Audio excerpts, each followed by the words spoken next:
There we go. Hello. Hello. How are you, my friend? Okay, how are you? I'm Finally good. I'm figured it good. out what I was missing here. Yes. Great. Oh, and there you go. I'm back again. I'm back. Yeah. It's just like just having troubles. I'm like, there's like, you need to add yourself to the stream, and then it's like, where's that button? And of course, it's on your face. Oh, it's always something to do with my face. Mhm. It's always something to do with my face. Right, hold on. And if I just go here and do this. Right, take 2. So now, paste that. I've sent the new link for the new video. Okay, perfect. In our Discord. Perfect. Yeah. We get our other person to come in and chat. Yeah. Yes. So how are you, my friend? I haven't spoken to you actually face to face for a little while now. Yeah, for like what, 20 minutes now? Well, I try to figure it out. Yeah. Come on, you know what I meant. Yeah. Oh, and we. Oh wow! Suddenly, a wandering hobbit comes into the view. So hey, yeah, honey buns. Yeah.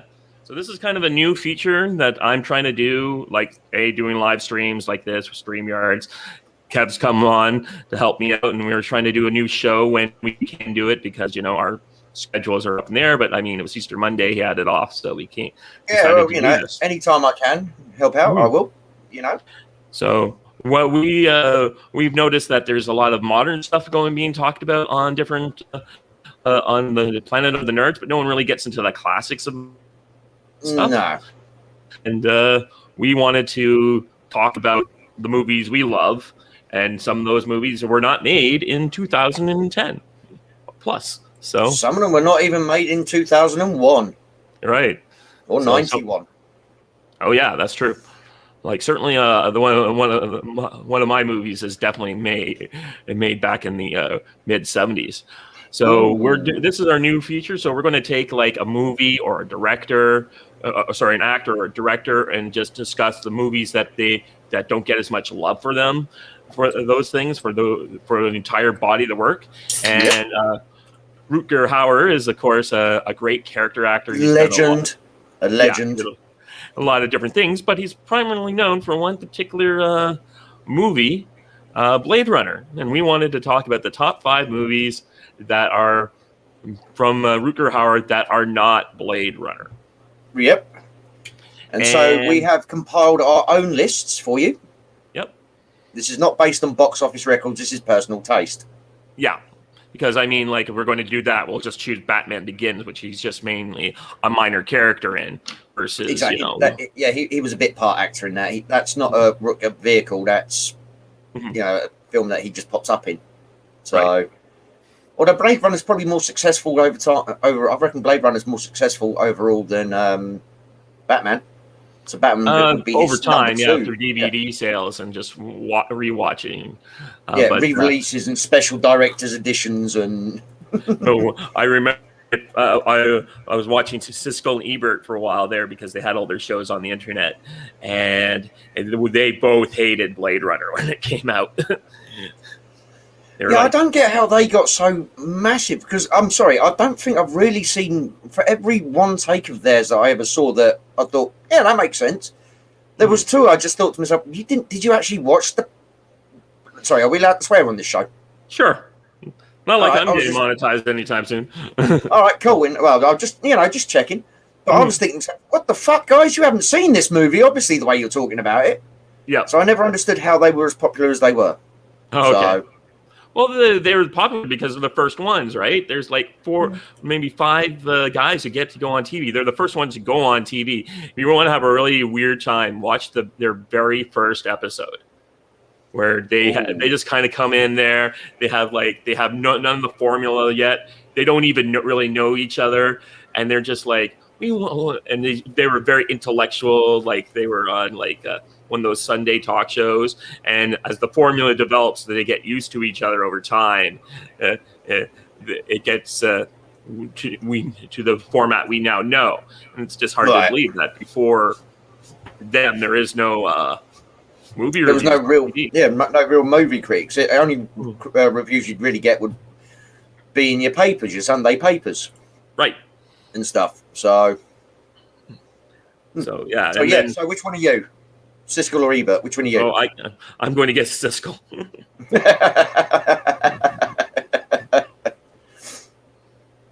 Okay, fair enough. I'll be nuff then. Okay, I'll be nuff. Yeah. Well, I think my favorite one of their reviews is one of David Mamet's first movies called The House of Lies or something like that. Ooh. And when I finally saw the movie after the review, I was like, it's not that great. But I, of course, I've seen a lot of David Mamet movies since then. Yeah. Right? Yeah. It's kind of like for me when I finally sat down and saw what's the movie called? Pulp Fiction. When I finally saw Pulp Fiction, I had already seen the 10 movies that I had seen the Reservoir Dogs before I saw Pulp Fiction, but most of the movies I saw were like Jackie Brown and all these, where Quentin Tarantino has really developed that formula or his style and has really improved his filmmaking versus. So I was kind of disappointed by Pulp Fiction because I saw it like 15 years later. A bit late to the party on that one then. Yeah. But something similar, so same thing with David Mamet. But so in this scene, Siskel sits there and he's talking about this movie and just keeps talking about how great a movie it is. And it's like, I'm giving it a thumbs up. And he turns to Ebert and says, and he's just gushing on this movie, like the writing style, the braveness, all this stuff. And just talking up like he's truly in love with this movie. And Ebert just stares at him, looks at it, and he says, so what did you think of the movie? And Ebert just looks at him and says, I don't think you love this movie quite as much as I do. And Ebert's like, Siskel's like, that's not possible. Right, well, I'll try not to yell out, that's not possible. Yeah. No promises, though, folks. We'll see what we can do, though. Okay, so I'll start with my number 5. Yep. And let me find where I put the file. My number 5 is Hostile Waters. Ooh. It's kind interesting of like a movie that was set in. It was a made-for-TV movie. It's Rutger Hauer plays a Russian captain. Who's the opposing? He's being chased around by this American captain.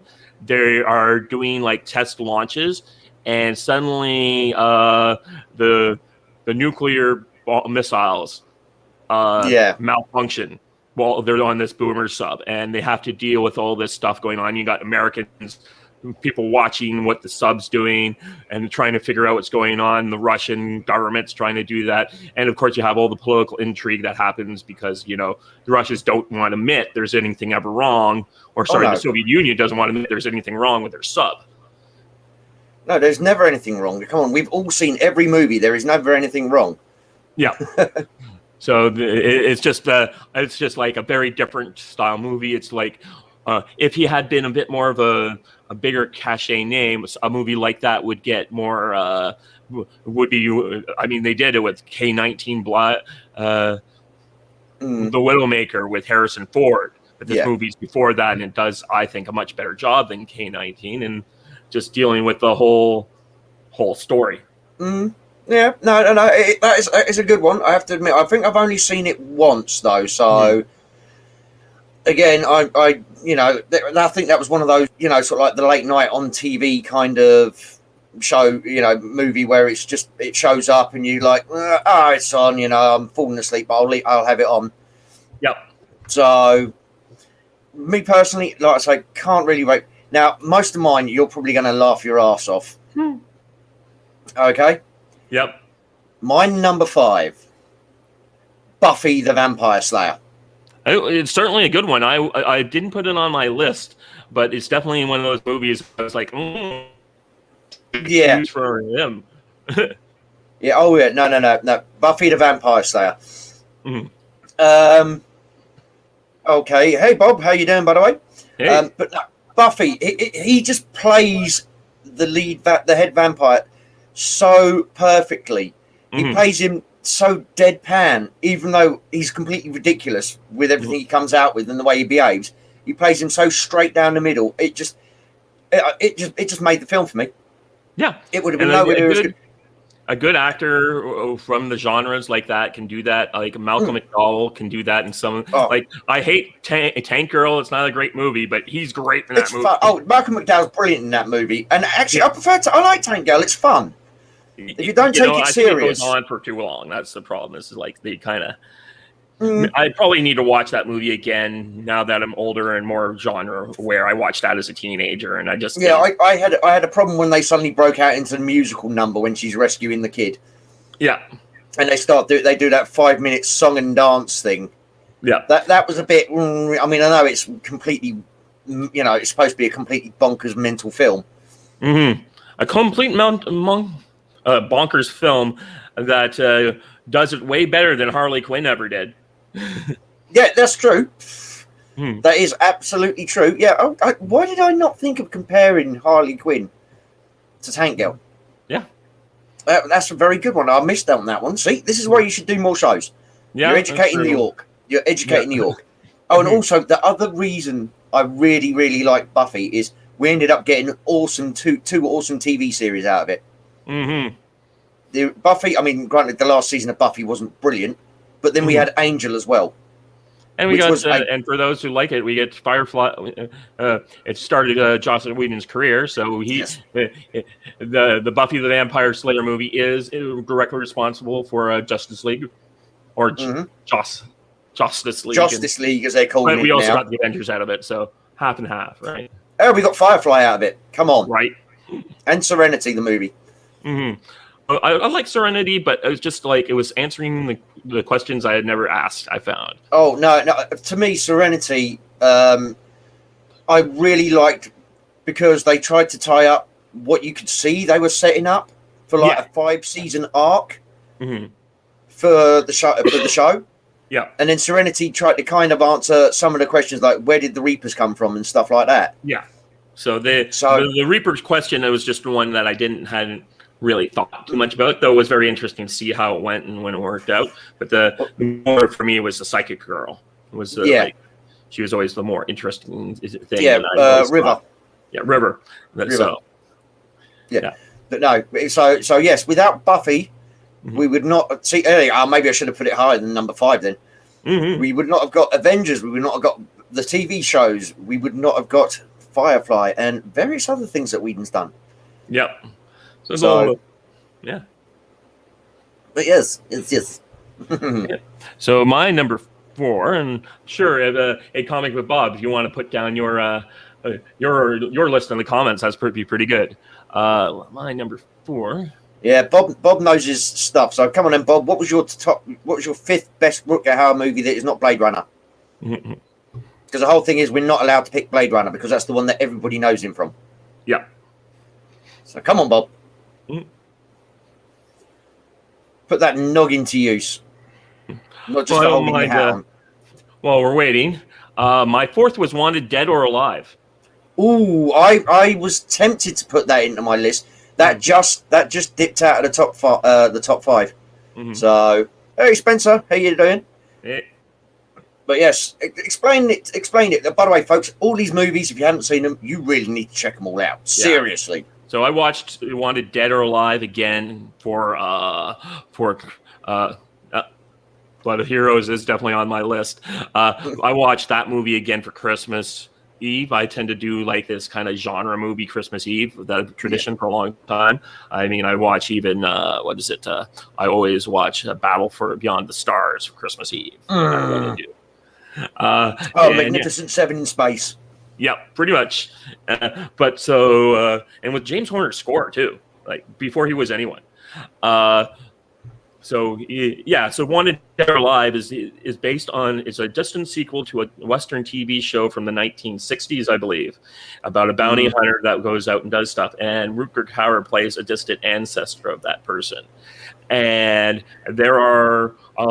he used to be a soldier, and an international terrorist comes back to to LA to plot a campaign or revenge against Rutger Hauer's character, and the machinations with the FBI and his bosses and all the stuff that happens with him. And I mean, there's a real shocking twist. I completely forgot. I remembered one of the people who died, but the other person who died at the same time, I was like, holy shit, I can't believe that happens in this movie. And it is like they really go for it in a way that you won't see in movies these days. Sometimes you get these movies on like Amazon Prime, these like 90s. I'm reading about the director who did that.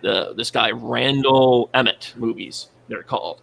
And they're the movies that are very much like 90s action movies that are being made by, like, Bruce Willis does 5 of these a year now. Oh god, yeah, straight to video. Yep. Sort of, yeah. And they're movies I love, but no one. It's designed for people like me and Kev. And oh god, yeah. So this is so Wanted Dead or Alive. It just is a great. It's an 80s action movie. There's stuff that happens right at the beginning. Tough stuff. He has an apartment to die for, and it's just like they just make decisions, and you're like, wow, holy shit, you did that. Okay. Yeah, you went there. You went there. Exactly. And Bob, I'm liking his list. He's put Wanted Dead or Alive as his second favorite. Ooh, okay. Oh wow. Mm-hmm. But right, my fourth favorite, Split Second. Mm-hmm. With Kim Cattrall. Mm-hmm. Basically, Split Second, folks, is set in London. Mm-hmm. I think it's in the futuristic year of 97 or something, if I remember correctly. And global warming has led to immense flooding. So half of London's flooded now, etc., etc. One of those sort of like dystopian not post-apocalyptic, but world gone to shit kind of movies. And he plays a cop. It's in the year of 2008. Oh, 2008, not 90. Right, yeah. So the future of 2008, this was set. And he's a cop whose partner was brutally murdered. If I remember, it's been a little while since I've seen it. I need to buy this on DVD. I haven't been able to find it anywhere on DVD. His partner was brutally murdered, and he was viciously attacked by the killer. And ever since then, he's just a complete nut job on the force. In fact, all the way through the entire movie, all he does is smoke cigars, eat chocolate, and drink coffee. And Kim Cattrall's kind of the love interest, but she's the wife of his dead partner. So it's a bit 50-50, and he gets teamed up with, it's a bit of the stereotypical buddy cop, the maverick copper and the straight-laced guy get teamed up together. And spoiler alert, the killer isn't human.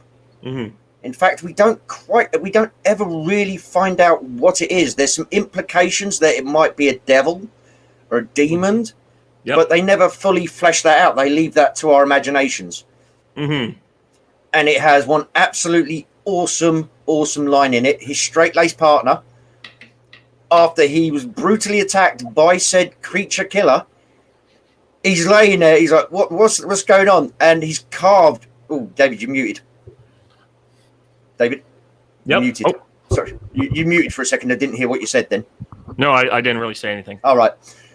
And his partner wakes up, and he's been carved into, and he's just looking down. He's like, what the fuck is that?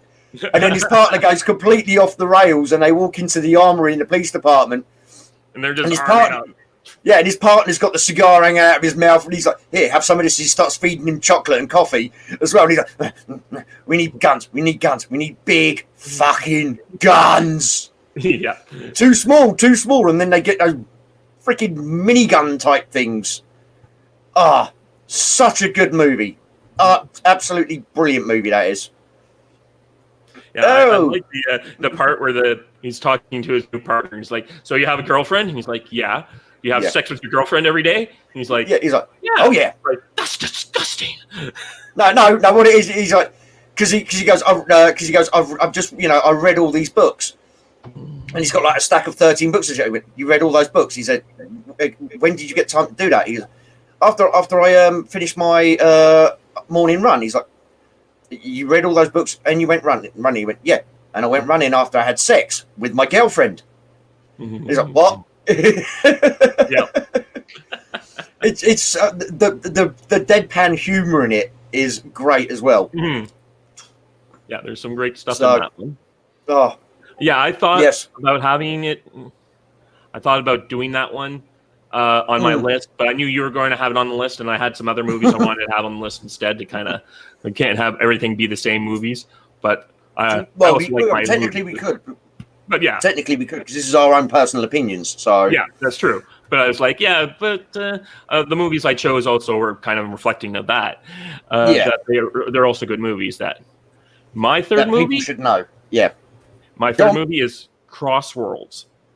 Oh damn! I don't. Do I own that one? I don't think I own that one. I did. I know I did have it on VHS. I did have it on VHS. Wasn't that supposed to be like a setup for a TV series? Oh, I have no idea if that's true, but you know who's in it? The main character's friends in a kind of throwaway scene.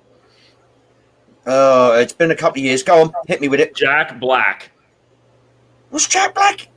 Yep. Oh yeah. Sorry, because the kid. Yeah, sorry, yeah, the kid. Yeah, because the kid who's like the descendant or whatever it is. Yep. His mate who's always trying to get him in the parties and stuff. Yep. Yes. Yeah, and at the end of it, when oh yeah, sorry, you tell it. You tell it. I'm taking over. Yeah, it's okay. It's like, hey, I don't want to reveal the whole. I want people to actually go out and watch these movies. But this movie is great. If people like the role playing game Mage: The Ascension or stuff like that, it's or even The Matrix. This is that kind of movie where a guy has kind of gets shown what the real world is like. And it is very, so like weird things. This kid, he's trying to find stuff about. He gets a destiny. This girl shows up, and she's being tracked by killers.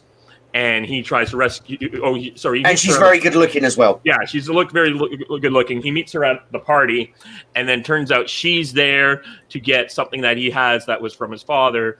And they're being tracked by killers, and they end up running into the one person that can help them is a guy named RT, and RT is played by Rutger Hauer. And Rutger Hauer is kind of like the Obi-Wan Kenobi character. This is a bit more badass and able to do stuff. And retired and cranky as well. Yeah, and they're just like trying to get to. In some ways, it does feel a little bit like Star Wars, but I think better in some way. Well, I'm not going to say better than Star Wars, but it's just this much. Is a great movie. It has a lot of stuff. The reveal when you do find out what's going on, you're like, okay, that's not bad. It's certainly better than the disappointment that The Matrix ended up being. I think. Well, the first one alone, as a standalone, was awesome. Yeah. So. But it was just like there's stuff.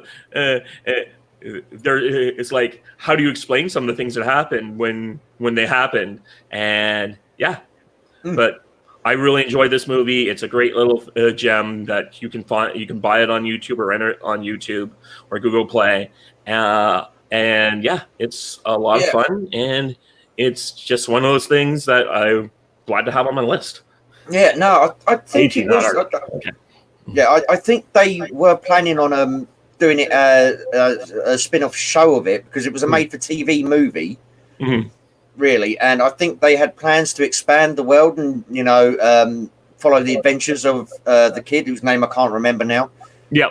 Follow him as he learns about his family and, all this stuff that's going on.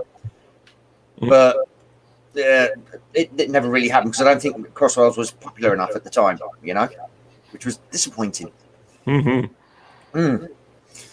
Right, so that was your third place pick, wasn't it? Yeah. Yes. All right, my one. I was torn between two here. The one I didn't go with was Blind Fury, because I'm sorry, earlier when you said films that are made for people like us, just you go there and you have fun with it. Yeah. I picked Hobo with a Shotgun. Oh, Could not get through that movie. It's What? I guess we were at a party and it was on, and I just could not get through it. And it does have a bit of a slow start, you must admit. Yeah, but right, it's right. The bad guy, right? Everything in this movie is dialed up to 11. Yeah, maybe not that's seen this movie. dialed up to 11 almost immediately, and it was kind of like, and I love that initial trailer. I loved Grindhouse. Me and my friend went to see it on opening weekend. That was great. But the thing I've always regretted not being released is the fact is that the whole thing with Werewolf Women of the SS, apparently it's a 30-minute featurette. It's not just the 30-second trailer we get with Nicolas Cage, like who I can't remember who made it, but it's the guy who does. But he did that, and Werewolf Women of the SS is an actual 30-minute thing that's never been released to anyone outside the makers, and it kills me. Yeah.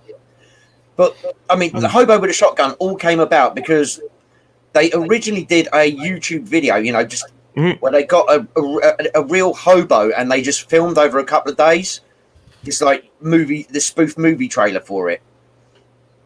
And when it came to actually doing the film, they actually offered the hobo the chance to be the star of it, and he said no because he hated it, because everybody saw it, went viral at the time, and everybody saw him, and so they didn't believe he was actually homeless and poor and destitute, and he said it kind of ruined his life because it became so. I mean, it's hard enough being homeless as it was, but he said it made it even worse because nobody actually thought that he was homeless because he was famous on YouTube. No, but Hobo, it starts off. It's exactly what it says in the tin. Basically, he's a hobo. He's jumping the train tracks. It was Rob Zombie. Sorry. Comic Book Bob is like, wasn't it Rob Zombie? And I'm like, yeah, I just looked it up. It was Rob. Yeah, Zombie. There you go. And he comes to this town, and it looks idyllic to begin with for about 30 seconds, and then you got the local bad guys. It's proper, yes, Bob. It's over the top, campy uber violence, and he ends up. He has and his whole dream is he wants to save enough money to buy a lawnmower, so he can start mowing lawns and get paid for working. And it gets to the point where he's got the choice. He can either buy a lawnmower or buy a shotgun, which is really funny because the story's getting robbed, and these guys are out of it because everybody is completely nuts. And this guy's threatening to shoot a baby with a fucking 357 Magnum. And he's looking at this lawnmower, and there's a shotgun on the wall next to him as well. And he's looking between them both, and he ends up picking up the shotgun, killing the guy, and then actually paying the shopkeeper for the shotgun. Yep. And it goes so over the top mental. It is, I mean, there's a lot of blood in it, but it's the kind of gore which is designed to be fake looking, shall we say? Yep. Would that be fair? Yep. It's so you watch it, and I remember one time I was talking to a mate of mine, and he said that he's a fireman, and they put it on in the local fire station. They're doing the night shift, so they're sitting around. And this guy started arguing about the physics of cutting somebody's head off and all the blood spraying out like that. He goes, well, that would never happen in real life. So the guy's just put him into a manhole cover, tied barbed wire around his neck, and driven off in a car, and you're complaining about the physics of blood splatter. Right. What are you on? There's some people like that. Like, yeah. We've lost the realm of physics stopped happening as soon as you turned on and pressed play on the remote. Exactly. But yeah, so I had to put Hobo with a Shotgun at number 3 because it's just so funny, and like the Scourge in it, the big baddies, they're funny. It doesn't have your traditional ending. The main bad guys, what's his name? The Drake is the main bad guy. His 2 sons are completely. If you've not seen it, Dave, seriously, watch it. It is. You'll have a blast. You will have an absolute blast. Anything you think, oh, they're not going to go there, they do. Yeah, I think one of the problem is that we were at we put it on at a party, and people wanted to talk more than watch the movie. Yeah, well, that's not the best time to watch a movie. Yeah. So, but no, dude, seriously, if you haven't seen that one, check it out. Seriously. Okay. Oh, so, sorry, I've just got to say, by the way, yes, thank you, Chris. I have seen that. It looks bloody good, mate. It does look good. Yep. And Bob, I was not a big fan of Flesh and Blood. Going back up there, Bob, I was not a big fan of Flesh and Blood. That is not in my top 5. We want to invite comic book Bob in here to explain his picks if he's interested. Well, Bob, do you want to jump in? So there's going to be a slight delay on it. Yeah, there's going to be a delay. We can go on to number. Yeah. We can finish off our list and then send them an invite. My number 2 is The Blood of Heroes. Whoa, there you go. And it's a fascinating movie because I like a post-apocalypse world, kind of a Mad Max vibe to it, and it was just he's playing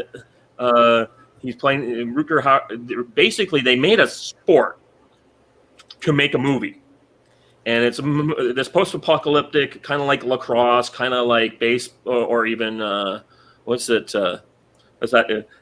your English baseball equivalent there? Cricket. It's kind of a cross between lacrosse and cricket, and these people are playing. They throw a stone every 10 seconds to kind of recommend the time, so you can either win on time by points or on time, or winning the goal. And it's about these guys traveling groups of people, basically football players traveling from village to village to entertain locals and fight the local team and get into fights and recruit and do all this stuff. And just this is how these people make their way in this post-apocalyptic world.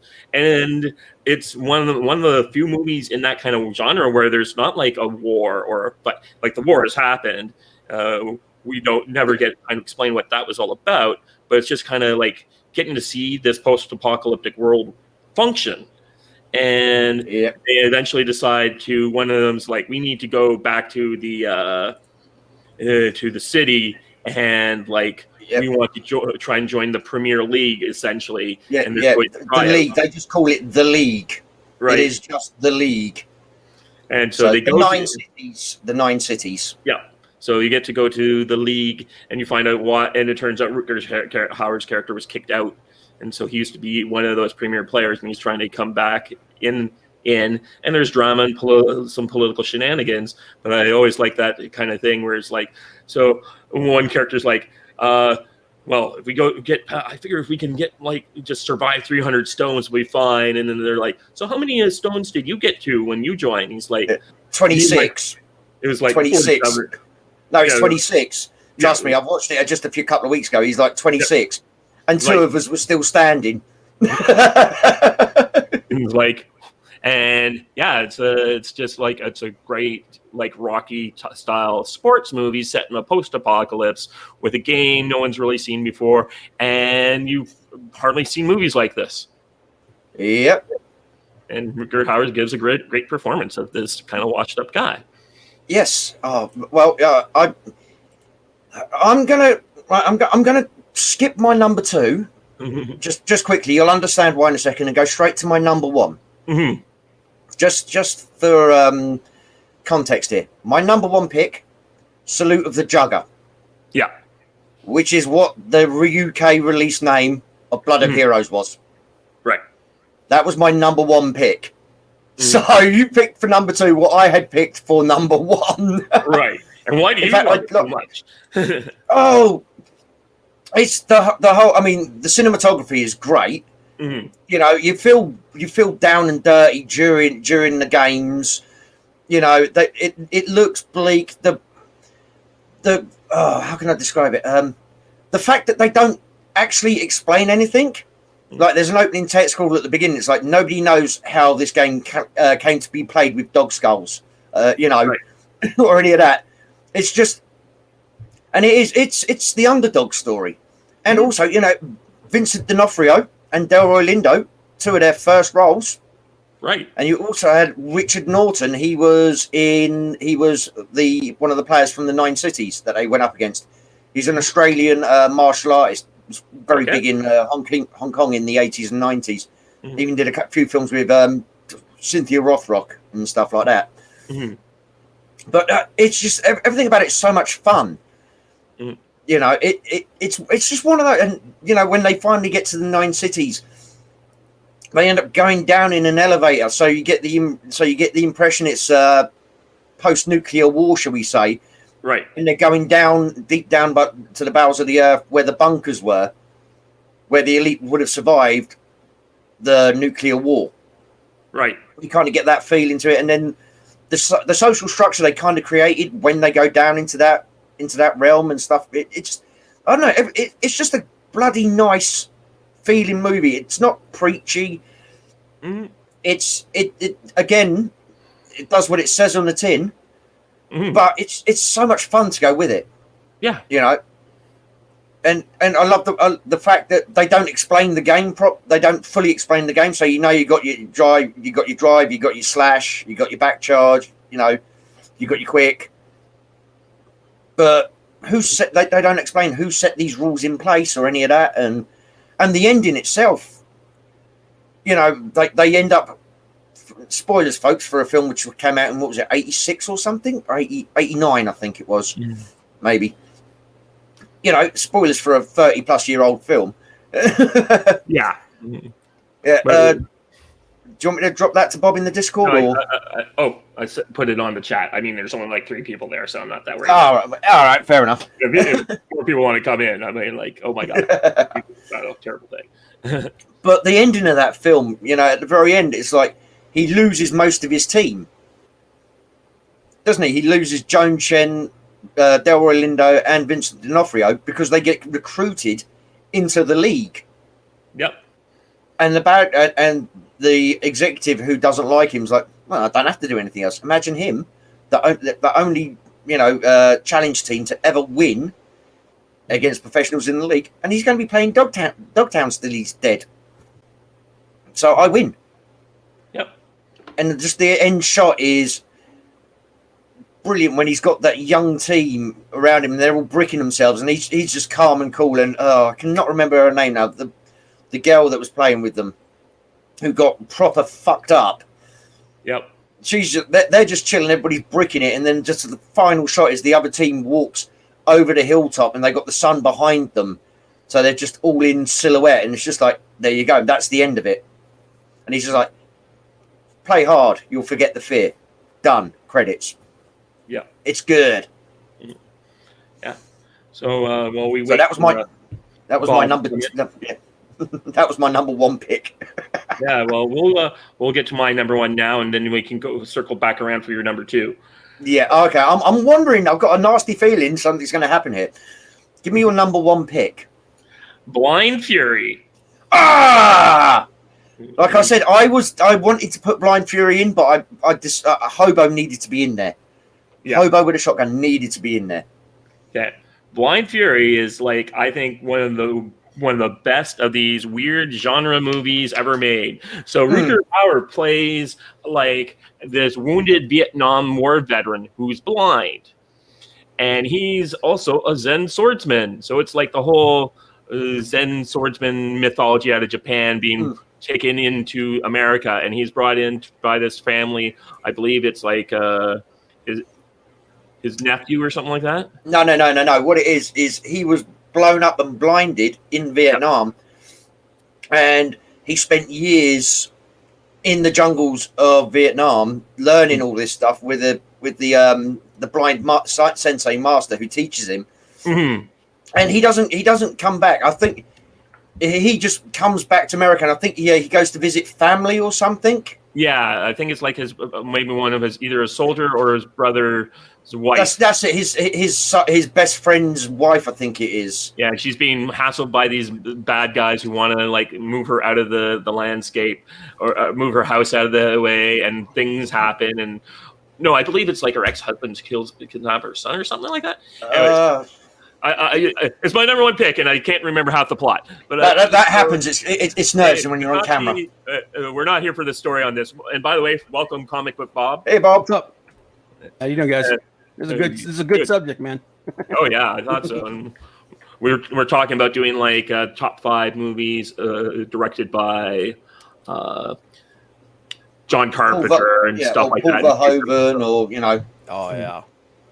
But like this one, it's top 5 Rutger movies, with not including Blade Runner, because a lot of people just know him from Blade Runner. So we want to showcase more of his work. So we're making our own. Like I said, this is our own personal tastes. Yep. Yeah.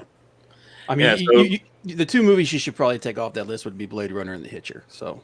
Yeah, I thought about putting The Hitcher on the list, but I was like, everybody. That's the other one that everybody knows him from. Yeah, that's my number 1 pick. Okay, there you go. It was very close to being on my list, but I was like, no, I want to get into some of these other things he's done that I think are really good.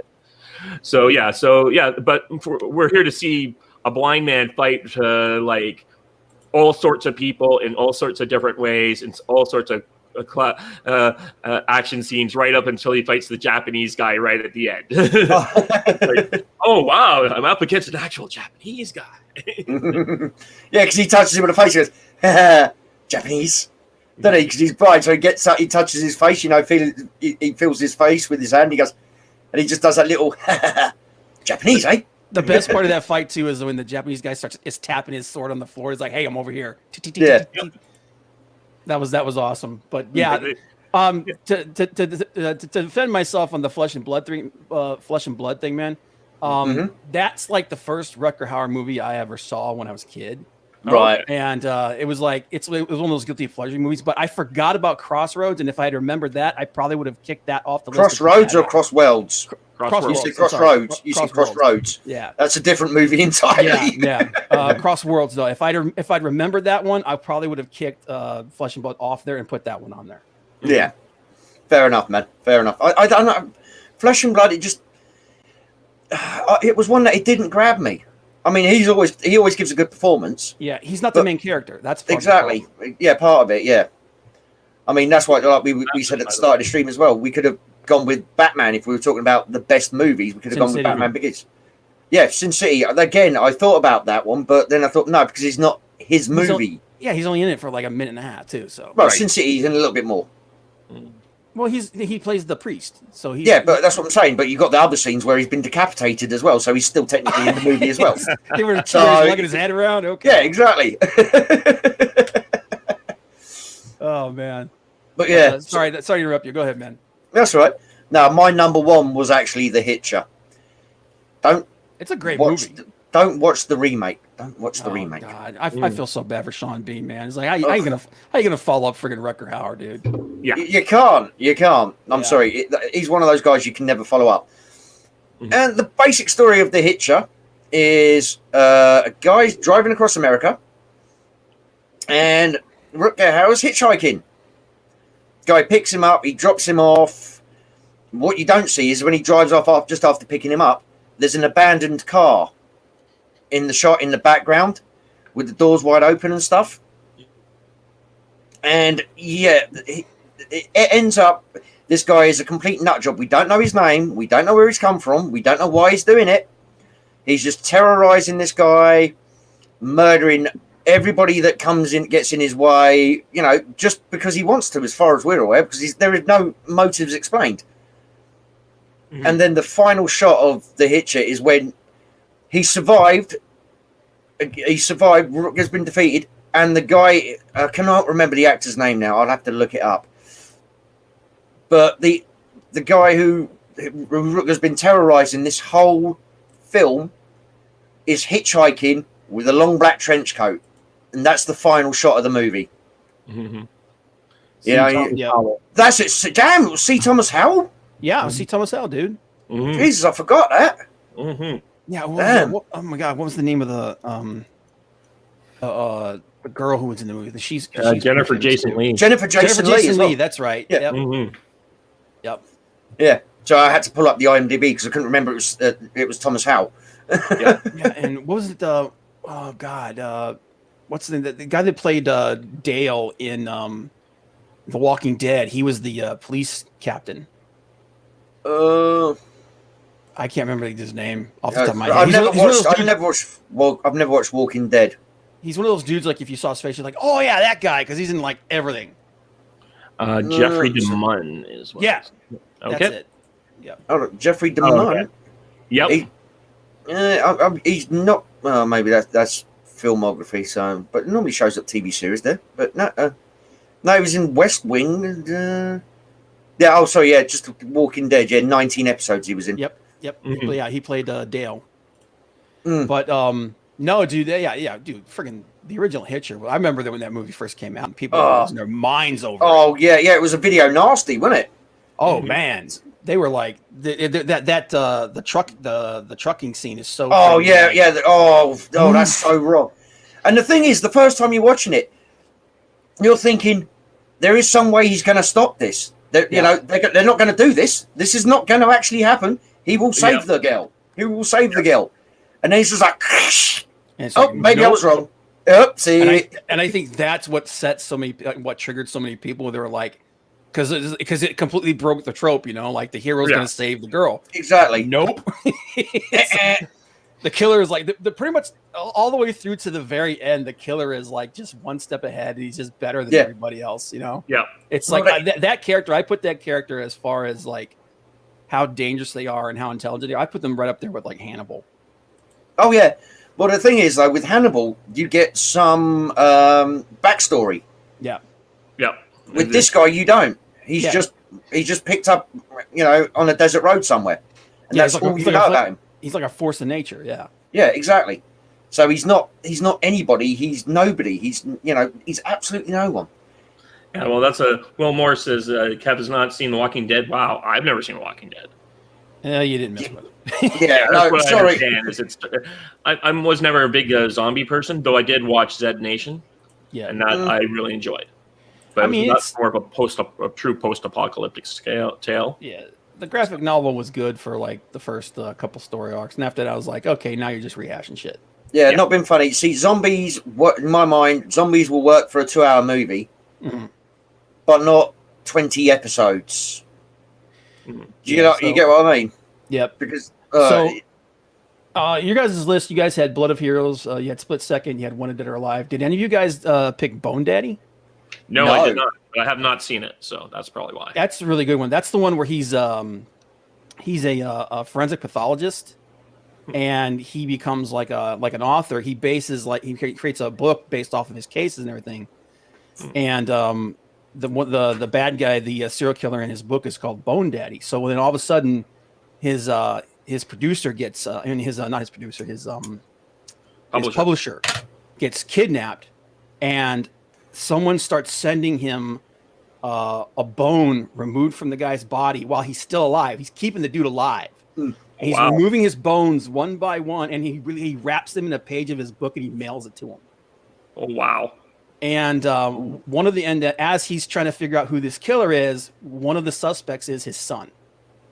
Oh, okay. So yeah, it's a really good movie, man. It's really underrated. And but yeah, it's like the scene where, because you actually see like that was like one of the big controversial things for it, and one of the reasons why they didn't. I don't think they released it to the theaters. Is there's a scene where you see the guy actually removing the bones. Oh wow! Oh, and the guy's still alive. Like he's keeping like he removes all of his ribs, and the dude's still alive. He's like keeping him alive on a table. Damn! It's a really good movie, man. Damn! Why am I getting flashbacks to the Bone Collector? Was the same story used to base the Bone Collector? They kind of came out around the same time, I think. Right. Let me see. No, the Bone Collector is definitely different. That's the one with Denzel Washington. Yeah. No, I'm on about the story. Yeah, I'm on about the basic story. Bone Daddy came out in 1998. Bone Collector came out in 99. Okay. Yeah, but one of them had Angelina Jolie in. Yeah, and what's Denzel. his name? Denzel Washington. Yeah. Right. But yeah, it's dude. If you haven't watched it, man, check it out. It's really good. Like just for that, just like I don't know if you guys are into horror or anything like that. Even you're into Rutger Hauer, you probably are. Yeah. I'm not a big horror fan, but I like Rutger Hauer movies. Yeah. Yeah. It's kind of in the vein of like Seven. Yeah. So it's that's like one of my like my guilty favorites. Mm-hmm. Okay. But other than that, all the other ones you guys talked about, those are ones that are on my list. I think I had Blood of Heroes as number 4 and Split Second as number 3. Yeah. Where are you? And then Wanted Dead or Alive for number 2. Yeah. But goddamn man, Blood of Heroes is so good. Yeah. I was confused for half a second because David said Blood of Heroes. I was like, I think I know that one. You know, I'm not 100%. I think I know it. And then the second he started talking about it, I was like, hold on, let me double check. And I just flicked over to IMDb because in the UK it was released as Salute of the Jugger. Yeah. Right. Because obviously they're juggers. That's their profession. They're juggers. They play. You know, they play the game. The team, different names in different places. Very common for those 80s. Films. And dude, man, you just look at the cast of that movie, man. Rutger Hauer, Joan Chen, Vincent D'Onofrio, Delroy Lindo. When he had hair, folks. Yep. Dude. Yeah, and as I said to Dave as well, it had Richard Norton in it as well. You should know Richard Norton. Yep. Australian martial artist. It was quite big in the Hong Kong market. Yeah, did some movies with Cynthia Rothrock. Did some movies. He was Cynthia always Rothrock the bad guy in her movies. Yeah. Is he still around? Let me look him up real quick. I'm not sure. I think he is. He's getting up there though, man. Yeah, he's got to be his late 50s now. Oh no, dude. He's 71. Damn. Oh, God dang, dude. He started late then with his acting. Yep, he was the I remember he was the main bad guy in China O'Brien. Yes, yes. Wow. Dude. That's the thing you should do is the top 5 Cynthia Rothrock movies. Oh God. I don't think I've seen more than 1 or 2 of them. So how would I get? I know I've seen China O'Brien 1 and 2. Mm-hmm. Oh God. What was it? Police something or other. Oh God. No, I don't want to rewatch Cynthia Rothrock movies. Thank you very much. They didn't do a No, all I'm saying that she was good in No Retreat, No Surrender too. Yep. Oh wow. Lady Dragon, I remember that movie. What was it? So it was China O'Brien 1 and 2. Martial Law, I think is what you're talking about. Okay. Because I don't remember I don't remember being a movie called Police something. I remember Martial Law. Yeah, no, sorry, no. There was Martial Law. There was Martial Law 1 and there was Martial Law 2. Yeah, sorry, no. I remember why I said Police now because Martial Law was actually one of the trailers on Jackie Chan's Police Story VHS. Oh wow. Okay. So there you go. That's why I'm conflating the two. Lady Dragon, Oh, dude, remember the comedy she did, the Fast Getaway? No. It was with what was his one of the was it Corey Haim? No. I'm pleased to say I don't remember that actually. So many movies from back then that were just weird movies that I can't even remember the name, but I'll get a flashback of some scene from them. And I'm like, what was that? Yeah. Dude, she was in a lot of those weird. No Retreat, No Surrender 2. Yeah, she was in that. God, dude, she was in so many different, like half baked movies. Yeah, well, No Retreat, No Surrender 1 was one of Van Damme's first movies. Mm-hmm. I can't remember which came first, No Retreat, No Surrender or Black Eagle. No Retreat, No Surrender was the first one because he played the bad guy in that. Yeah, and Black Eagle, he was the bad guy as well. Yep. Black Eagle, he was the bad guy as well. Because there was that really bad line there. You're good, I get better. Yeah. Yeah. No Retreat, No Surrender with the very bad Bruce Lee spirit teaching. Yeah.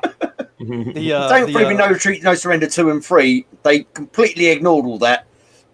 Turn the second one into a Rambo 2 style, Vietnam prisoners thing. Yep. And the third one into just a really silly action movie with the guy who throws the darts, the silver darts at people and shit. He's like an albino guy and stuff like that. Apparently, she's still doing movies, man. Is she? Yeah. Jesus, voiceovers or actual movies? No, actual movies. I'm looking on here, and apparently somebody must have just rediscovered her or something, man, because she's got a TV miniseries called Diary of a Lunatic. And then she has 1, 2, 3, 4 movies where she is Andalia Rising, Prey of Wrath, Vendetta Vet, and No Way Back. Damn. It's like, what the hell? There's like this huge lull of nothing, and then all of a sudden, Oh, and by the way, something I didn't actually realise about Rutger. His first ever role, according to IMDb, he was the lead of a TV series. Every episode was directed by Paul Verhoeven. Oh, really? That's not shocking to me at all. 88 or 68 or 69, I think it was. Yep. Wow. So yeah, Paul Verhoeven started off, and I mean, dude, a movie I forgot about. Remember Nighthawks? That God, was going to be my number 5, and I moved it off. Yeah, it is. Yeah, because he's only in half the movie because of the whole like facelift thing. Mm-hmm. Yep. There's so many movies you have to with him, for example. There's so many movies you got to put to a top 5, and you're like, okay, so I don't have to worry about Blade Runner. We're not going to count Batman.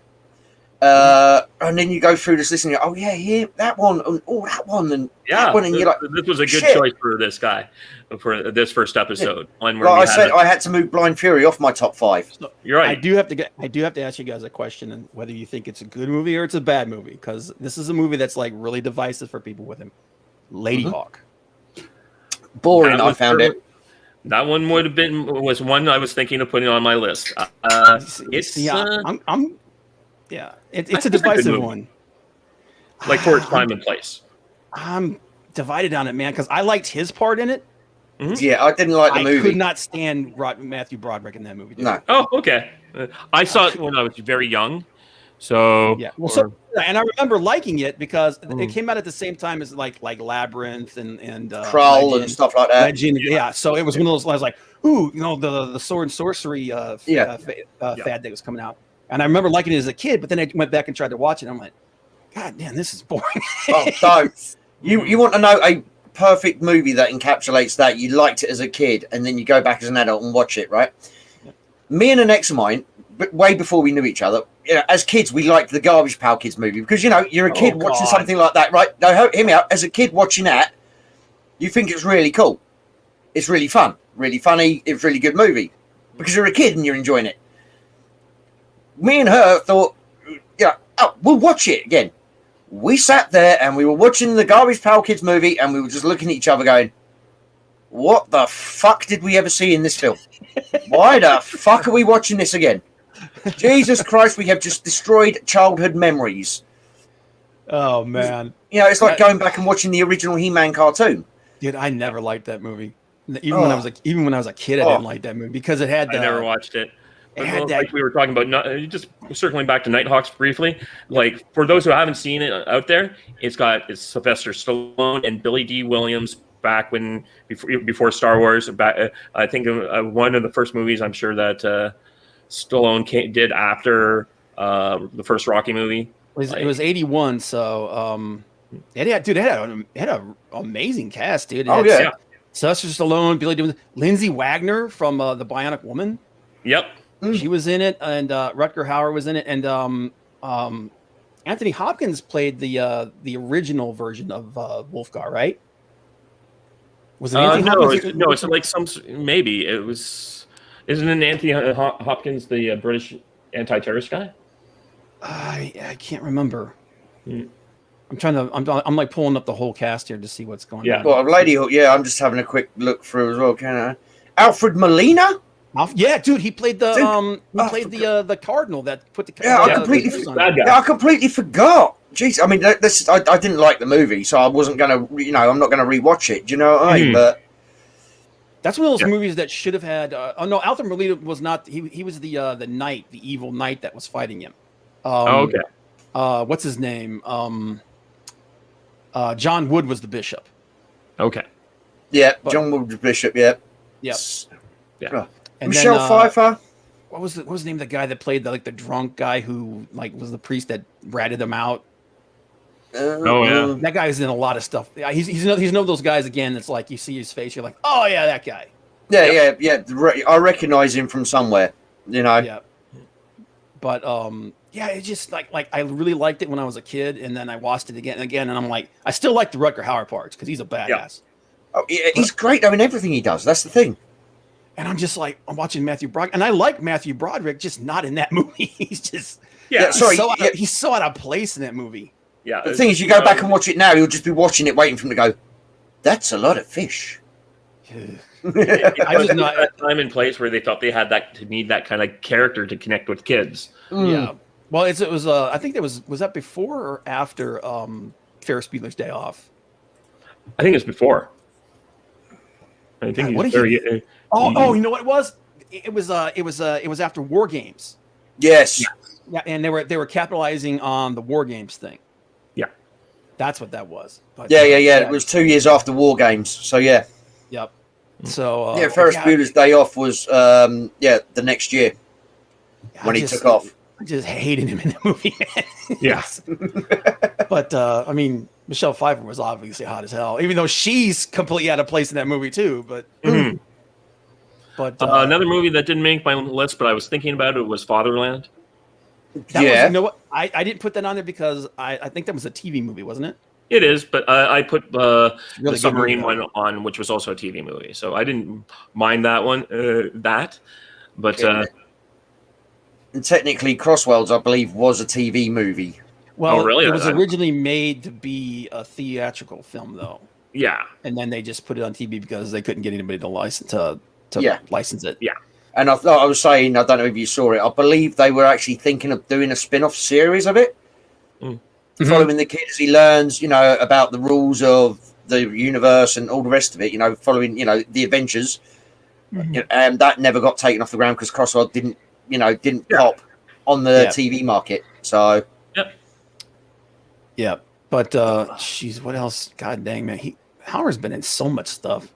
Oh, yeah. Yeah. It's one of those dudes who's been in, like, friggin' everything. I mean, that was, that. Oh, Surviving the Game. Oh, yes. Yeah, how could I forget that one? How could I forget about that one with Ice?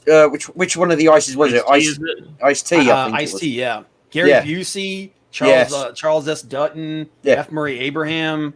Yeah. What is it? Ice-T says, never underestimate a man when he's got nothing to lose. Yeah. Yep. Yeah. And then what's his name? What was the guy from Scrubs? John McGlinny. He played the doctor that was like always cutting him down. Yeah. He's a great actor. He's John McGlinty or McGlinty, I think is his name. But dude, I forgot F. Murray Abraham was in because remember his son, he brings his son out there to like initiate his son. Yes, and his son doesn't want to kill him, and then when his son finally says, "You know what, I'll do it, but after this, we're done." Yeah, and then his son gets killed. Yeah, as soon as his son goes, like, because it's like one of the movie trope laws. Once you go bad, you have to die. Yeah. Right. But wow, man, I forgot about that. That was another one I forgot about. See, he's been in so many great ones. Was it Fatherland? We talked about that one. Yeah. Oh, wait a minute. Was that another serial killer movie he was in? Oh no, that was the one with what's his face? Will Wheaton. Where it's kind of like Frankenstein. They call it, what was it, Mr. Stitch?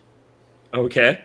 I think I've missed that one, I believe. That was another. That one was like a straight TV movie. Yeah. That was. I can't remember. That would have been one of the American networks, as it were. So.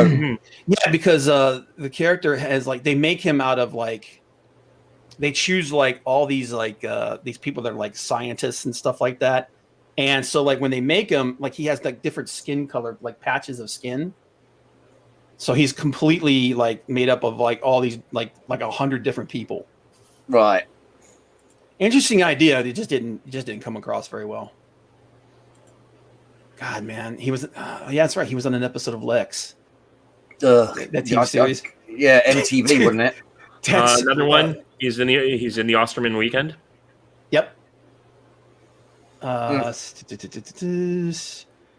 Basically, folks, what we're saying is he's had a great career. You really need to check out a lot of his stuff. You're right. Oh, dude, he's so good, man. Oh, he was. That's right. He was in the 10th Kingdom miniseries. Yes, I know. I've got a friend who actually worked on that as well. He was doing location driving all around Europe on that one. Yep. He told me a story where get this. They were filming up on a mountain. This is a story my mate told me, and he went to the town to get on a quad bike to pick up some supplies, basically fags and stuff. And he's driving back up through the forest, and Rutger's walking up the hill back towards the camp. So he's like, "Hey, come on, look, shit, you know, it's one of the main stars. Come on, mate, get on. I'll give you a lift up there. And he said they're driving through this woodland literally at about 2 miles an hour. And because Rutger was really big into his bikes as well, they had to ship one of his favourite bikes out with him, and they wouldn't let him ride it in certain places in case he had an accident. But so he's got Rutger on the back of his quad bike doing about 2 miles an hour going towards base camp, and suddenly he just gets a slap on the back of the head, and he's like, "Hey, is this thing broken?" He's like, no." He's like, "Well, what the fuck don't you floor it then?" So he ends up fucking, he pops off it over a hill, comes flying into base camp with a major Hollywood A-lister on the back of his quad bike. And he got an absolute bollocking. Oh my god. Oh, So, okay. So I gotta ask you a question. Do you think he's ever done a bad movie? Because I do. Yeah, well, Lady Hawk. Dracula 2. Oh, no, don't mention it. When they did that, what was it? Who was in the original one? Dracula 2000. Dracula 2000. It was Gerard Butler. Yeah, Gerard Butler. It was what's it? Why have I forgotten his name now? It was Gerard Butler. I can't remember the guy who was in House. The girl who plays Seven of Nine was in that as well. okay. Yeah. It was Gerard Jerry Butler. Ryan? Johnny Lee Miller was the main good guy. Yeah, Johnny Lee Miller. Yeah. Christopher Plummer was the son. Yeah, was like the Abraham He von was- Helsing. Yeah, You're talking about Omar Epps. Yeah, Omar Epps. That's it. Oh, yeah, wow. No, Better he not wasn't that in guy's House. career. Oh my god, dude! I'm looking through the cats. Dude, Wes Craven was well, he directed it. That's right. Mm-hmm. No, he produced it and he wrote it. Yeah, It was directed by he somebody wrote the else. screenplay. Danny Masterson from that '70s show, I think. Was that where he's from? Oh, Yeah, that's Pass. '70s show. The guy that got in the guy that did all the trouble. But I remember the 3 like super hot women from that. yeah. One Like I was say, Jerry Ryan from 7 to 9 from Star Yep. Trek. Yep. What's her name? Jennifer Esposito. And then I the just other one remember was- seeing them in their Bride of Dracula outfits. Yep, and you're just like, all the white. Yep, and you're like, hell yeah. And then one of them was a singer or something. I can't remember her name. I can't remember her name now, but she was like a singer. But yeah, dude, they were hot as hell, man. Yeah, man. And Gerard Butler looked completely different from when he was in 300. What you mean? He was just the regular sized guy. He wasn't massively Well, not even butch and- just that. It's just his face and everything. He just looked completely different, man. Yeah. But then they made that crappy Dracula 2. Dracula 2, yeah. And then for some reason it's because at the end of the movie he's all burned up and everything, and then for some reason when he regenerated he turned into Rutger Hauer. I mean, don't get me wrong. I liked the theory. I liked the way they span it with the Dracula 2000. That he was actually Judas. Judas Iscariot, yeah. Yeah, I like that. That was a nice twist on it. That was a nice twist on the vampire mythology. Yeah, and then in Dracula 2 they never mentioned that ever again. It's just completely gone, and it's just like, what the hell are we watching here? Yeah. Yep. Well, that's unfortunately what happens with sequels is just like the previous movie. What's that? Yeah. I thought it was just the title we had laying around the office. I didn't realize it was an actual movie I've got to watch first. Yep. God damn it. It's like he does like a couple of good things, and he does some stuff, and then every once in a while he just drops an absolute turd. And that movie was bad, man.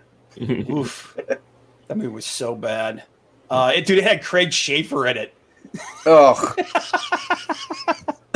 That's automatically like. I was going to say, you don't have to say anything else now. It had Craig Schaefer in it and Jason Scott Lee, whose career after Dragon the Bruce Dragon. Yep. Yeah, Dragon the Bruce Lee story, and then he did the Soldier. Soldier was awesome. I love that film, man. Dude, that dude's career absolutely went into the crapper. Oh wow. No, he's done a couple, I think. Jason Scott Lee. I'm just trying to remember what they were, but he was never the. Yeah, and then somehow they actually got Roy Scheider to do like a couple of little cameos in that. Oh, come on, Roy Schneider. Come on, he would do anything for a buck. Yeah, that's the thing about some of these actors. They would just do anything just for a paycheck or just to work. Kind of like Bruce Willis these days. Oh crap! I forgot that Jason Scott Lee was in Back to the Future. He was one of the gang. Yeah, he was one of Biff's future gang members. Oh shit! I forgot about that. Yeah. So did I. That's what I'm saying. Is like I completely forgot that he did that crap. Damn. But wow. Yeah, you guys definitely check out some of these movies that we were talking about, guys. Rutger Hauer was amazing. Yeah. Oh yes. Yeah. And Will, I'm just going back to your comments about, like I said, Z Nation. I haven't watched that either because I don't feel you can do a zombie series properly. Oh, look, there's zombies. What really made it work is that they brought in all these groups of people. They kind of had advanced stories. They had interesting ideas around it. It was more than just the zombies. Like there's the half. There's guys the half breeds, the half breeds, and just dealing with like the creative ideas that people would use in the world of a post-apocalyptic zombie world. Like the one town they go to, and they have electricity because they're using zombies to power their city and stuff like that. They're just on treadmills or something. Yeah, I remember the one thing that I thought was interesting is that the zombies could actually think. It's just that they couldn't talk. Yeah, because remember he had like his daughter who was like, and she could like read their minds. Yeah, and she's like, she says she's scared, and I'm like, okay. Well, come on, if you want one where zombies can think, what about Warm Bodies? You seen that? You know what? That was kind of amusing. It was amusing, yeah, man. I mean, it's cheap. Don't get me wrong; it's cheesy as hell. Oh yeah. But it's just the fact that you've just got his inner monologue going. He's like, and look at this. I'm now eating your boyfriend. You selfish bastards. Why did you come out here in the first place? Yeah, that's something that like they never really resolved that. It's like, do you not realize he ate your boyfriend? he murdered your boyfriend and ate his brain. Yeah, but in all fairness, her boyfriend did come across as a dick in the 2 minutes of screen time he had. Yeah. So, but zombies to me work in movies. They don't work in TV shows. I thought they worked well and said, look, but I watched all of that, and I think it's more because they started thinking through the possibilities of what they could do and the ramifications of that world. From what I could tell from Walking Dead, they never thought about any of these things and never came like. It's a bit of a different show because clearly they would have more equipment and they'd have more stuff lying around, and it's the zombie genre where, I mean, let's face it, if the zombies were really real like that, we'd all start wearing plate mail. Yeah. In the post-apocalypse world, so you never wear the stuff that would protect you from like being bitten. I mean, yeah, exactly. You just cover yourself in saucepans, oven trays. Like I thought that was in Z Wars or whatever that was with Brad Pitt. I thought that was the cleverest thing. World War Z, when he suddenly realizes that people are turning into zombies, and he duct tapes the phone books around his arms so that when they couldn't just bite his exposed areas. There are so many little things in that movie that people don't realize what's going on. Like the scene when they're in the stairwell, and he like one of the zombies it gets I think somebody shoots it or something, and he gets blood on him on himself. As soon as he comes through because it's when they're getting on the helicopter. Yeah. He runs through the door, barricades the door, and then he runs to the edge of the building, and he starts counting 1, 2, 3. And he's basically if he turns, if he starts to turn, he's gonna jump. Yeah. Right. And nobody picked up on that. I did. Watched that. Well, no, that nobody that I talked to before picked up on that. I'm like, there's these little things like that, and I've actually read the book that the movie's based on. It's very, very different. Well, I haven't read the book, but I'll tell you what I'd like to see. Talking of books, zombie books, there's a trilogy. I can't remember the name of the bloody author now. It's Monster Island, Monster Nation, Monster World.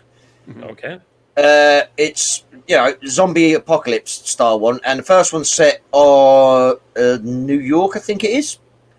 And one of the countries which has survived very well was some of the Arabic countries, because they just straight up went, nope, fuck this, and just kill everybody. yeah, basically. Yeah, but That's like that's like in one of the cool things in World War Z is it's set when what's his name from South Africa, Nelson Mandela. It's set when he's still alive. Yeah. And to survive, he actually goes and gets some of the apartheid people out of prison to help him figure out how to set their government up to survive this thing. Right. And they're like, and then he's like, no, you don't understand. He's like, he's like, these people are like cold and calculating. We need someone like that right now, because if not, we're all gonna die. Yeah, it's a brutal thing. Where something like that happens, where it's like it's around 2000, and the aliens, these conquering aliens that like literally eat people, are on their way to Earth, and the Galactic Federation shows up because for various reasons, they can't actually fight, and they start the humans can fight, and they go with they use us as janissaries. But one of the things that the government hold on, was that Alan Dean Foster's series of books? No, that's a different. He doesn't do. They don't have to do this particular bad things, because they just have this technology. So you can take all the World War II vets who are survived and rejuvenate them to be 18-year-olds again. This Man's War. Was that it? Nope. That's, you're thinking Old Man's War. That's a different. Yeah, thing. Old Man's War. Yeah, that does.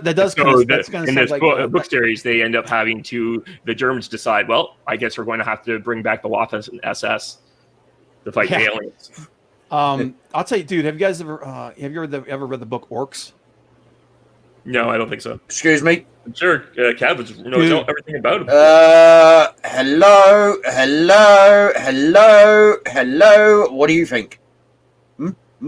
Well, I'm just Spy Guy. I've got was it not Butchman? Was it Butchman? Was it the author Colin Butchman? Was it? I've got the omnibus edition somewhere. Oh, okay. Yeah, but that was that's a movie. That's a book that I'd love to see them make a movie about, man. Yeah, because it basically for everybody that doesn't know, this a band of orcs raid the treasure of a dragon, and this dragon has the ability to like go to different realities, and it came to our reality during World War II. Oh, sorry, no, no, Colin Butchman. I think that was a different orcs one. Yeah, I know the one you mean, and they get the marine weaponry. Yeah, well, what happened is the dragon put a curse on his treasure, saying you become what you take. Yeah. So they stole all this World War II stuff. So they started acting like soldiers in World War II. Yeah. And they start like you get somebody who's got the drill sergeant sort of like outfit kind of thing, and he starts acting like a drill sergeant. Like, what the hell are you talking about? Fuck off, mate! And then he's like, "Get out! You will give me 10 now." The best part of that book is the gnome that's dressed like MacArthur. Oh God, dude, it's freaking hilarious, man. And then like, was it every squadron leader wanted to be black squadron, and then like the one orc's like, no, damn it, we've got 14 black squadrons, 3 vermilion squadrons, 2 red squadrons. Like, pick a different color. Yeah, and then in that book as well, when the rift appears or something, and the actual human shows up, and he's dressed full marine kit and all the rest of it. Yep. And they think, oh my God, he's one of the legend. You know, he is the legendary. You know, he is the ultimate of us, because you know he's one of the originals and we're all copies. And it turns out he's like a paper clerk or something, and he just runs a mile screaming. Yeah, dude, it's friggin' awesome, man. That book is awesome. I know the series you're talking about, though. The Stan Nichols, it was not. Yeah, it was Stan Nichols. So I've got both sets. They're both called Orcs. Oh yeah. The other one was actually a trilogy, wasn't it? Yeah, Stan Nichols. Yeah, I've got the omnibus trilogy of that. That book is brutal. That's another one, man. That has to be like an HBO series or something, man, because that thing's brutal. Well, I don't know. I'll tell you what. Let's see how badly Amazon fuck up Lord of the Rings first, and then we'll take it from there. Yeah. Yeah. Right. Yep. But So- yeah, this was a cool topic, man. Yeah, I thought so. I was just like, I wanted to do something with Kevin, and this seemed to be like, I was like, you know what, top 5. A mutual passion. Yeah, I mean, we were talking because our friend Steph has not seen a lot of movies, and No. we wanted to Dude. start talking about some of the movies that we love, and not just talk about the ones that are coming out right now, and just go Dude, through. And not the Hollywood have to do- A-listers. You know. You might have to do like a watch party and just call it like educating Steph. You No, do that a bit, Yeah. from what I understand, but she doesn't like Spaceballs. No, she's Well, not we can't very. be friends then. Yeah. She's not very good with spoofs and parodies. Let's put it that way. Mhm. In fact, if you go over to Movie World, if you go over to the Movie World YouTube channel, I'm sure you're familiar with it. It's an affiliate of Popcorn Planet. Mhm. It's she did a review on Spaceballs about 8 months ago on that channel. In fact, she did a couple.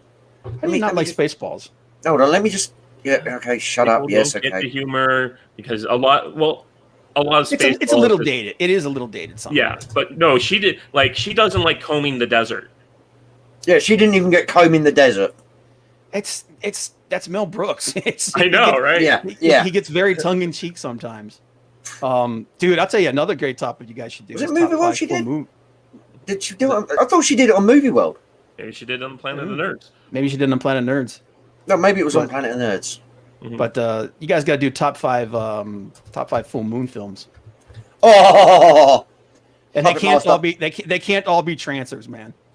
oh, dude. Okay. Dollman. Fuck you, Dollman. Top 5 PM entertainment movies. Trancers 2, Yeah. Dollman versus Demonic Toys. Yeah, man. Anything with Tom Thomerson in it.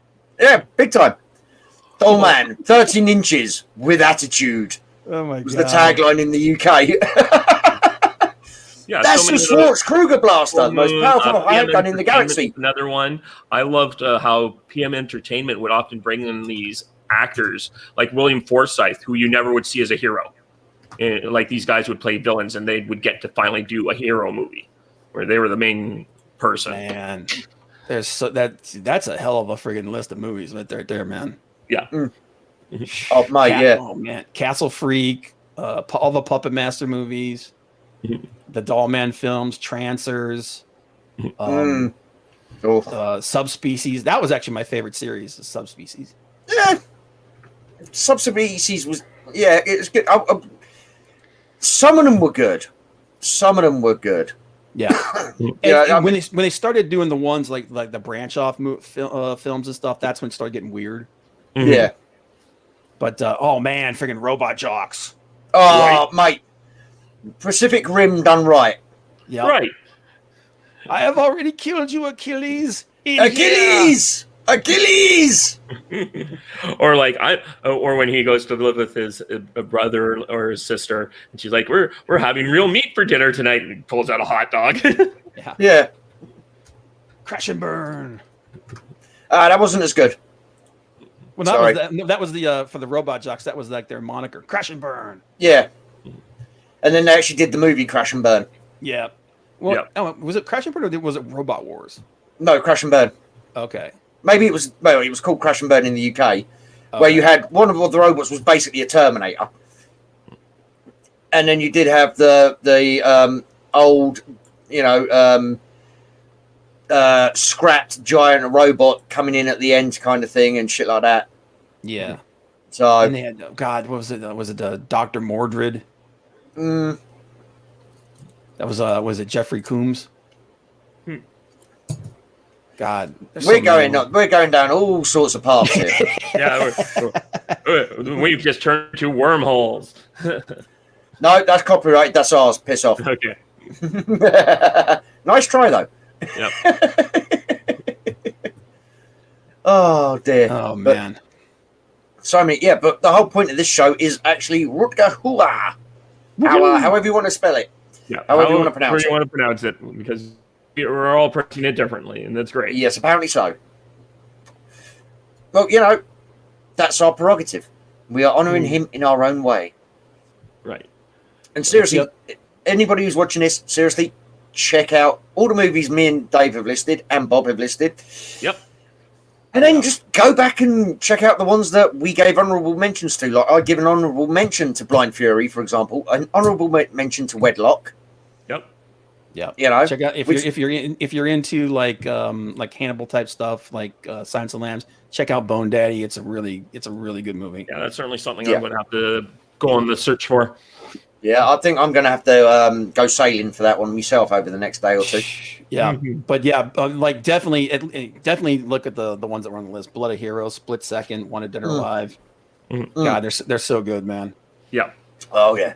I mean, Blood of Heroes was like, I mean, I don't know any nerd that hasn't like watched that movie at least once. Yeah. Like I was saying, I actually before this even came up between me and Dave, I watched it about 2 weeks ago. Yeah, and the cool thing is that it holds up. Oh, it does. Yeah, that's the thing, because it doesn't rely on CGI effects or any of that. There's no politics. Storytelling can get you through things and doing different things. It's like wish Hollywood would learn this stuff, but it doesn't. No. It's got it's got such a good like young bones don't heal like old bones don't heal like young bones. Yeah. I thought we were the same age, me and you.